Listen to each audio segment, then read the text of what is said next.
ఇదే విషయంపై స్పందించిన ఎమ్మెల్యే హరీష్ రావు మంత్రి కోమటిరెడ్డి వెంకటరెడ్డికి మతి భ్రమించిందని అన్నారు. నేను నా కుటుంబ సభ్యులతో విదేశాలకు వెళ్లింది వాస్తవమే కానీ ప్రభాకర్ రావును కలవలేదన్నారు. నేను అమెరికా వెళ్లినట్లు ప్రభాకర్ రావును కలిసినట్లు మంత్రి వెంకటరెడ్డి అనడం కరెక్ట్ కాదన్నారు. నేను అమెరికా వెళ్లి ప్రభాకర్ రావును కలిసినట్లు రుజువు చేస్తే అమరవీరుల స్తూపం ముందు ముక్కు నేలకు రాయడానికి నేను సిద్ధమని హరీష్ రావు తెలిపారు. రుజువు చేయకపోతే వెంకటరెడ్డి బహిరంగ క్షమాపణ చెప్పి అమరవీరుల స్తూపం ముందు ముక్కు నేలకు రాయాలని డిమాండ్ చేశారు. ప్రజలు అన్ని గమనిస్తున్నారని ఏది మాట్లాడినా జాగ్రత్తగా మాట్లాడండి అని అన్నారు. ఆ భగవంతుడు మీకు సద్బుద్ధిని ప్రసాదించాలని కోరుకుంటున్నానని మాజీ మంత్రి ఎమ్మెల్యే హరీష్ రావు తెలిపారు.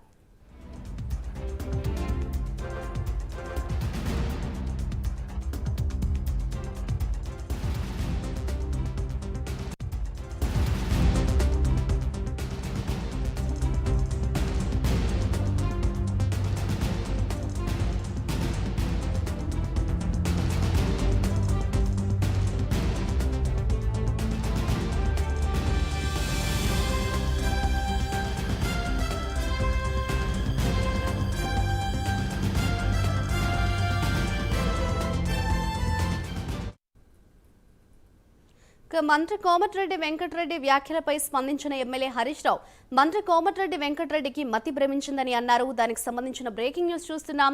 నేను నా కుటుంబ సభ్యులతో విదేశాలకు వెళ్లింది వాస్తవమే కానీ ప్రభాకర్ రావును కలవలేదన్నారు. నేను అమెరికా వెళ్లినట్లు ప్రభాకర్ రావును కలిసినట్లు మంత్రి వెంకటరెడ్డి అనడం కరెక్ట్ కాదన్నారు. నేను అమెరికా వెళ్లి ప్రభాకర్ రావును కలిసినట్లు రుజువు చేస్తే అమరవీరుల స్తూపం ముందు ముక్కు నేలకు రాయడానికి నేను సిద్ధమని హరీష్ రావు తెలిపారు. రుజువు చేయకపోతే వెంకటరెడ్డి బహిరంగ క్షమాపణ చెప్పి అమరవీరుల స్తూపం ముందు ముక్కు నేలకు రాయాలని డిమాండ్ చేశారు. ప్రజలు అన్ని గమనిస్తున్నారని ఏది మాట్లాడినా జాగ్రత్తగా మాట్లాడండి అని అన్నారు. ఆ భగవంతుడు మీకు సద్బుద్ధిని ప్రసాదించాలని కోరుకుంటున్నానని మాజీ మంత్రి ఎమ్మెల్యే హరీష్ రావు తెలిపారు.